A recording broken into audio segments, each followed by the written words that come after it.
Présentation Hashem, nous commençons à étudier un peu les lois de mélange lait et viande. Bassar bechalav pour la fête de Shavuot. La fête de Shavuot, il y a une mitzvah de manger un repas laitier plus un repas viande. Mais il ne faut pas mélanger les deux. Alors apprenons un peu sur ces lois. Tout d'abord dans la Torah, qu'est-ce qui est écrit? 3 fois le même verset qui est répété. Lo tevashel gedi bachalev imo. Tu ne cuiras pas le chevreau, le bébé, avec le lait de sa mère. Donc déjà, lait et viande.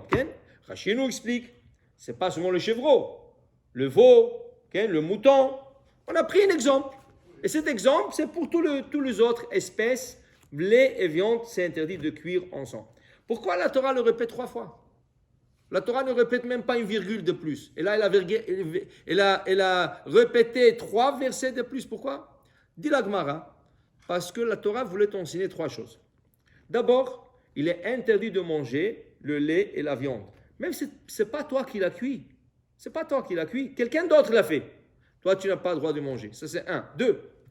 Même si tu ne manges pas, mais tu cuisines pour des autres, même si ça soit de non-juifs, c'est interdit. Alors, faire chef dans une cuisine non-juive, et là-bas, il te demande de mettre le beurre sur le steak ou de mélanger du lait dans une soupe de viande, tu n'as pas le droit de le faire. Mais tu ne vas pas manger. Interdit, c'est le 2e verset qui t'interdit. 3, si le mélange s'est fait de lui-même par erreur, il y a un peu de lait qui a glissé dans une marmite, il s'est versé dans la marmite, et toute la marmite maintenant est interdite, tu n'as pas le droit d'en profiter. Qu'est-ce que c'est profiter? J'appelle le voisin en face, il est non-juif, je lui dis, écoute, j'ai un bon plat ici, toi tu adores le lait et la viande, je peux te le vendre moins cher, pas cher. Ça coûte normalement, tu aurais payé ça $20, je te le vends pour $5. Tu veux? Non, mais tu profites $5. Donc, tu n'as pas le droit de profiter. Pas seulement de ne pas profiter monétairement, même pas donner à un chien, à un chat, à n'importe quel animal, tu n'as pas le droit de donner. Pourquoi? Parce que le chien devient reconnaissant envers toi quand tu lui as donné un repas. Okay? Alors, dans ce cas, tu as profité. Aucun profit. Qu'est-ce qu'on fait? On doit creuser dans la terre et verser tout le contenant de cette marmite dans la terre pour que personne n'en profite, même pas un animal. Et c'est pour ça que la Torah le répète 3 fois. Maintenant, nous savons que quand tu manges du lait, du laitage, normalement, halachiquement, tu peux tout de suite après, en rinçant la bouche et en lavant les mains un peu, tu peux tout de suite manger de la viande. Mais le vice-versa, c'est quoi? 6 heures. 6 heures. Mais une seconde, d'où tu as sorti ça? Est-ce qu'à l'époque du Talmud, il y avait de la montre, une montre? Combien de temps existe la montre? Il n'y avait pas de montre. Okay? Qu'est-ce qu'ils utilisaient? Ils avaient un bâton et avec le soleil, les directions du soleil, ils connaissaient l'heure. Mais il n'y avait pas de montre, il n'y a pas 6 heures. Ça n'existe pas 6 heures. Okay? Alors comment ils faisaient?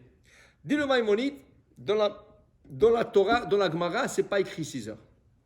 Dans la Gemara, c'est écrit, tu manges de la viande, tu ne mangeras pas le prochain repas jusqu'à 6 heures. Tu ne mangeras pas le lait jusqu'au prochain repas.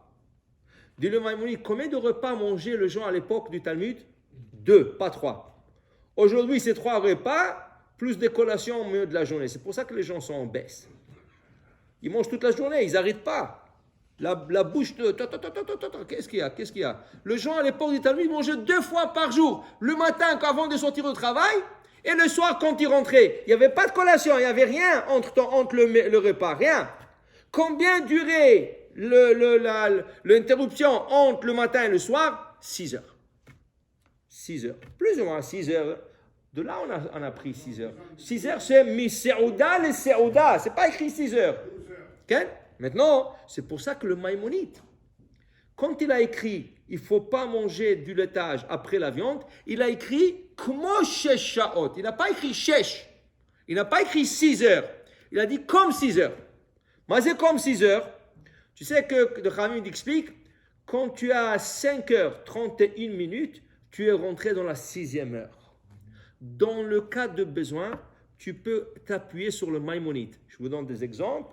Chayalim, les soldats israéliens, 2 fois, ils mangent de la viande en après-midi, mais là, ils doivent sortir en entraînement ou en garde du soir.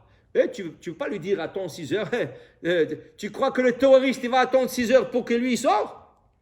Eux, déjà, 5h31, on leur dit, hop, vous pouvez sortir, vous pouvez manger déjà du laitage et vous pouvez faire sortir. Une femme qui a des brûlures d'estomac, elle vient d'accoucher. Elle a besoin d'un verre de lait pour enlever ce brûlure d'estomac. 5h31, tu peux lui donner déjà du laitage. Okay? Pour dire que le 6h, ce n'est pas fixe, c'est à partir de 5h31, mais dans le cas de besoin. S'il n'a pas besoin, c'est 6h. 6h, c'est 6h. OK? Là, on a appris pourquoi c'est 6h. Maintenant, quelle est la raison qu'on attend ce temps? Quelle est la raison? 2 raisons qui ont été données. Maïmonide. Le Maïmonide dit que quand tu manges de la viande, quand tu mâches de la viande, il reste toujours des filaments de viande entre les dents. Et ça prend 6 heures pour qu'ils fondent. 6 heures qu'ils fondent, ces filaments. Alors donc, on a besoin d'attendre 6 heures pour que le filament de viande fond de la bouche. Le Tour, Rabbi Yaakov Baal HaTurim, fils du Rabbeinu Harosh, il explique une autre raison. Pour lui, c'est pendant 6 heures, la viande lâche de la graisse. Cette graisse reste au palais de la bouche, au palais ici, aux gencives, pendant 6 heures. Ce n'est pas à cause de la digestion. Ce n'est pas à cause de la digestion. Pourquoi? Si c'est une question de digestion, comme les gens pensent, c'est digestion, alors regarde. Pourquoi si je mange du laitage, je peux tout de suite manger de la viande? Ils vont se mélanger dans le ventre. Okay? Pourquoi? Alors tu vois, ce n'est pas une question de digestion. Quelle est la question? La question, c'est au niveau du palais de la bouche, parce qu'il y a de la graisse qui reste. Et cette graisse, ça lui prend 6 heures pour fondre, pour que la bouche soit propre. C'est pour ça qu'il faut rincer un peu la bouche après, pour pouvoir manger du laitage. Ça, c'est des raisons. Alors, il y en a qui posent la question, selon le Maïmonide, est-ce que si quelqu'un passe la soie dentaire, il peut manger tout de suite du lait? Lui, il a dit que c'est le filament. Alors, s'il passe non, parce qu'on n'est pas sûr que tu vas bien le faire. Et en plus de ça, peut-être c'est l'autre raison, c'est l'autre raisonnement qui est le vrai, qui est à cause comment on appelle ça, de la graisse qui se trouve dans la bouche. Okay? Et si la personne ne l'a pas mâché beaucoup, il a à peine mâché. Vous savez qu'est-ce que les femmes faisaient il y a longtemps? Qu'est-ce que les femmes faisaient quand elles avaient des bébés et voulaient donner de la viande? La femme mâchait la viande, quelques mâches comme ça, et après elle donnait ça au bébé. Elle n'a pas avalé, donc il n'y a pas beaucoup de graisse. Est-ce que je peux permettre? Non, parce qu'il y a les filaments. Les filaments. Okay? Donc on prend le raisonnement en considération. Alors, en conclusion, le lait et la viande, interdit de cuire, interdit de manger, interdit de profiter. On attend 6 heures d'un repas à l'autre, c'est 6 heures. Et déjà, dans le cas nécessaire, à partir de 5h31, on peut déjà manger. Et la raison pourquoi on attend 6 heures, c'est ou à cause de la graisse qui reste au niveau des palais de la bouche, ou à cause que le filament de viande qui reste dans la bouche. Il y a une autre question, mais ça on va parler dans un autre cours. Est-ce que comme on a dit, le laitage, si tu as mangé du laitage, tu peux tout de suite manger de la viande. Ça c'est la halakha. La coutume c'est d'attendre 20 minutes à 30 minutes. Mais les Ashkénazes, ils sont plus stricts. Les Ashkénazes, selon le Taz et le Shach, 2 grands commentateurs du Shulchan Aruch, disent pour chaque mois de processus de fabrication du fromage, il faut attendre 1 heure. Si le fromage, ça a pris 1 mois pour le fabriquer, tu attends 1 heure avant de manger de la viande. Si le fromage a pris 3 mois, c'est 3 heures. Et si le fromage, comme le parmesan, qui prend 6 mois de le fabriquer, il faut attendre 6 heures comme de la viande. Ça, c'est Ashkenaz. Le Shulchan Aruch, selon Rav Ovadia Yosef aussi, ils disent que non. Pour nous, de coutume, 20 à 30 minutes, on attend, on se rince la bouche, on se lave les mains un peu et on peut manger de la viande. Donc, tu manges une pizza et le fromage, c'est la mozzarella. Et la mozzarella, ça prend 3 heures ou 3 mois ou 4 mois.